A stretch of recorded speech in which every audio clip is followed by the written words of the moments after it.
What is going on, everyone? Welcome back to my channel. I hope you're all doing well. Now, in yesterday's video, I read a story about someone who actually used Reddit to help them solve their problem. If you haven't yet seen it, you definitely need to go and watch it to understand what's going to happen in this video. Go and click the I button right now. It's either top right, top left, I don't really know. To briefly explain, OP wrote a post on r/amithebutthole because her entitled mum was trying to force her to let her entitled sister live with her. Now, her entitled mum actually found out about that post, and that was the crux of the story. But I said to you, if we hit 5,000 likes on yesterday's video in 24 hours, which by the way, you absolutely obliterated, it's got 5k already in like 12 hours, then I would read out that original Am I the Butthole post, and you know what? That is what we're doing in today's video. So, am I the butthole for refusing to let my sister and her kids move into the house that I bought? I'm a 32-year-old woman and I just bought my first house. It has 3 bedrooms, a yard, and it's just what I need right now. I'm single and have 2 dogs. My sister is 34, has 3 children, and lives in a 2-bedroom apartment. Lately, she's been talking about how such a tiny living space is not enough for the 4 of them. Now, pretty much the rest of the post just reads exactly the same as yesterday's post, of course, and OP ends with this question. Am I the butthole or is she? I know my sister is struggling financially, but this kind of entitlement is ridiculous. So here is our first reply, which has 37,000 upvotes, by the way. I'm a 32-year-old woman and I just bought my first house, and they've crossed everything else out apart from my sister and is ridiculous. That is so good, and yeah, so true. Someone else has questioned, info, did I read that correctly? She offered to let you stay in your house once she moved into it as a compromise.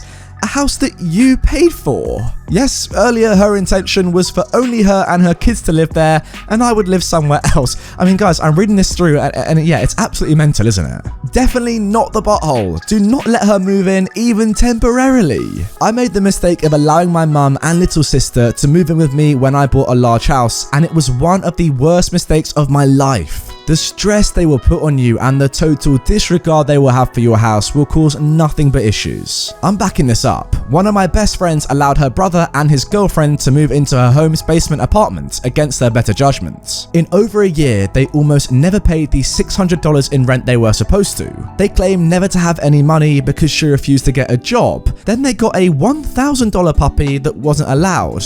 Eventually, they did a midnight run and left the place destroyed and full of garbage and dog feces. If your sister feels this entitled to the home you bought, she probably won't treat it with much reverence. Not the butthole, by the way. Piggybacking off this, my mum lives in the house I bought. She's been there for years. I can't get rid of her without hiring a lawyer, and I can't afford that. If your family is that terrible, don't ever help them in this regard, because the law will view them as having a legal right to the place. It's really effed up.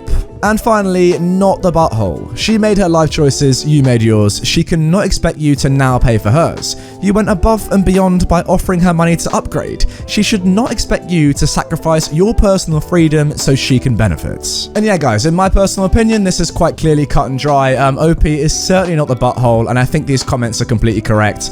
Asking your daughter to, well, not asking, forcing your daughter to let your other child live with her for free is just absolutely mad. I mean, as I said yesterday, not only is your sister entitled, but your mum is equally entitled for forcing you to do something like this. Now, OP has actually given us a little update after posting this on Am I the Butthole? First and foremost, I want to thank all of you for your kind and supportive comments and for all those awards. You're all beautiful. After getting the verdict from Am I the Butthole, I decided to send my sister and mum a link to the post, letting them know that I had made it. As expected, they freaked the F out. My mum has been texting me telling me what a horrible daughter I am and how I've embarrassed her in front of so many people. And then again, yep, just the same as the other day, the post continues saying the same stuff. Thank you once again is what OP ends with. And yeah, as I said yesterday, I think it's pretty amazing that you can write about your problems with certain people on the internet, then get other people's opinions on those problems, and then show those other people's opinions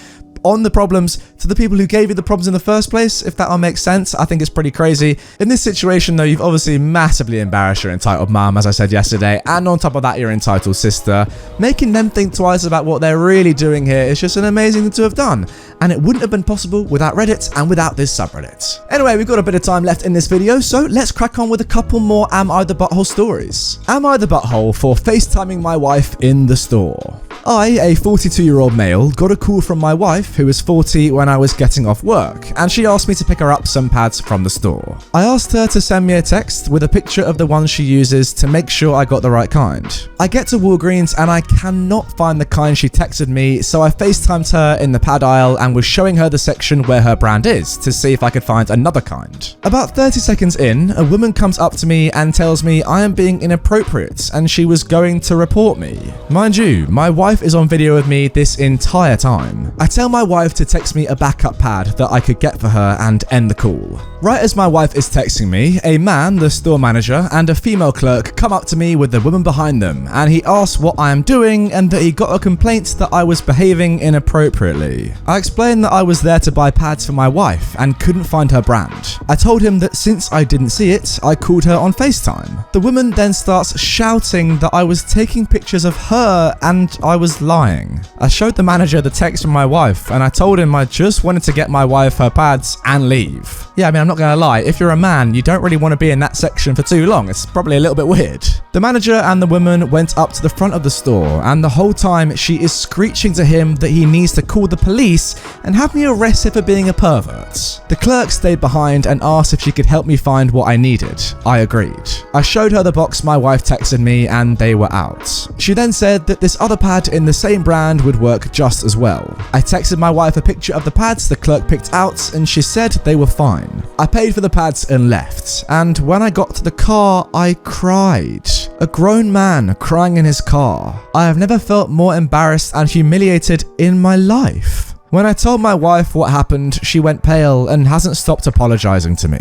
Was I the butthole for FaceTiming? I don't think I was doing anything wrong, but is there some unspoken rule about the pad aisle I don't know about? I mean, look, if any ladies are watching that want to correct me on this, then fair enough, but surely no, anyone's allowed to shop anywhere in the store. There's not like a section for women or men. I mean, yes, there is a section for women or men, but it's not that you can't go in there if you are the other gender. That's ridiculous. I mean, the fact that this guy started crying in his car afterwards, I was a bit shocked when I read that, to be honest. It just shows the impact that people being rude can have on other people. This guy probably was just like not expecting this at all. Well, of course he wasn't. You know, you're chilling, trying to buy something for your wife, trying to be nice, asking her what she needs because you're not entirely sure. Of course, it's not your domain. And then you get this person just saying, stop taking photos of me. I mean, come on. Firstly, don't flatter yourself, lady. You're probably very ugly if you're this entitled, let's be honest. And secondly, you're allowed to FaceTime your wife anywhere in public. That's ridiculous. Yeah, just looking through all the comments here, they're agreeing with me. This guy is just not the butthole. Not the butthole. In fact, you are the opposite of a butthole because you shop for your woman's needs. Exactly. And you wanted to make sure you got her the right product. You did nothing wrong. That lady sounds cracked. Yes, she probably is cracked and she's probably very ugly, as I've already said.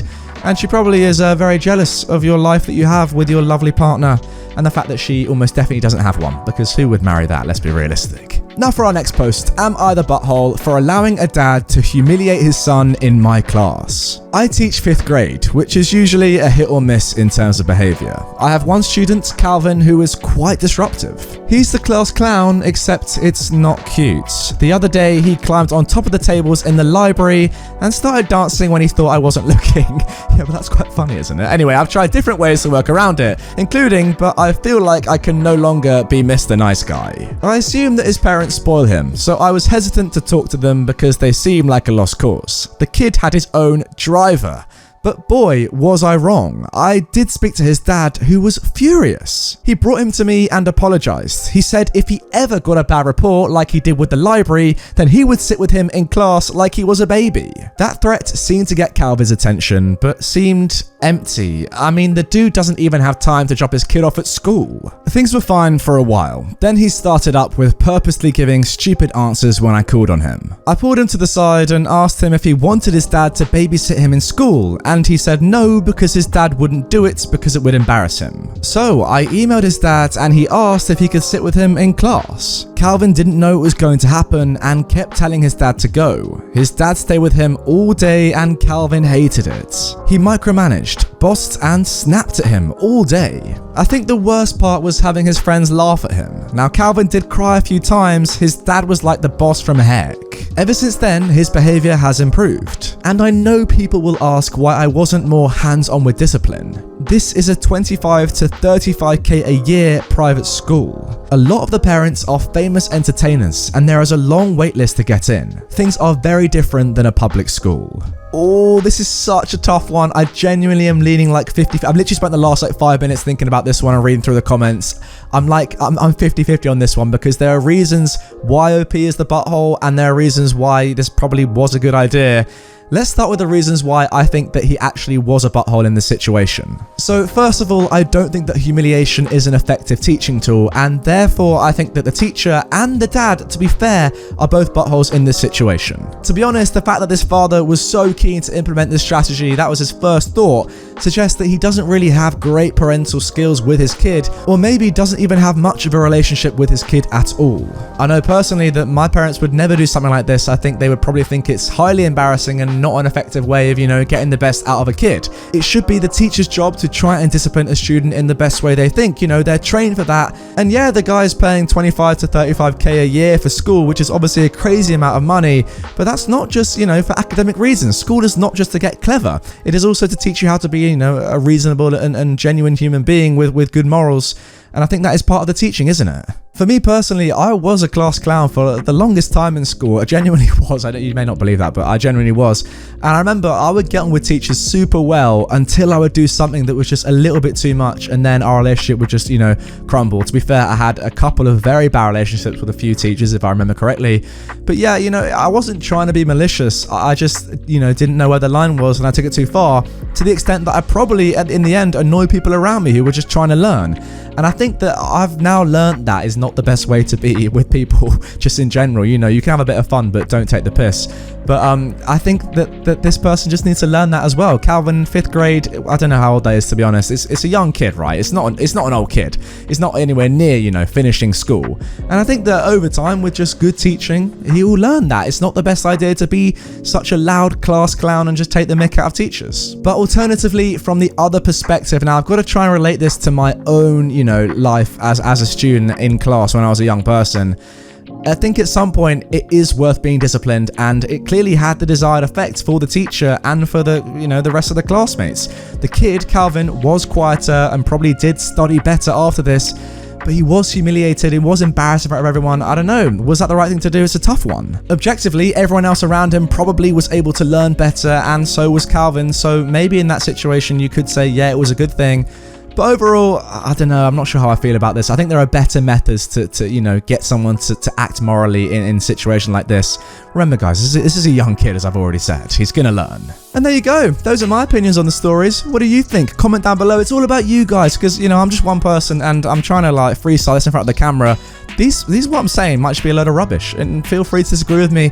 Drop a dislike if you agree, like if you agree, and comment down below if you want to see more content like this. I think I have another Am I the Butthole video. If I do, it's on screen right now next to the subscribe button, which is on the other side of my face. Hit that, turn notifications on so you never miss one of my daily uploads, and I will see you tomorrow, same time, same place, with another video.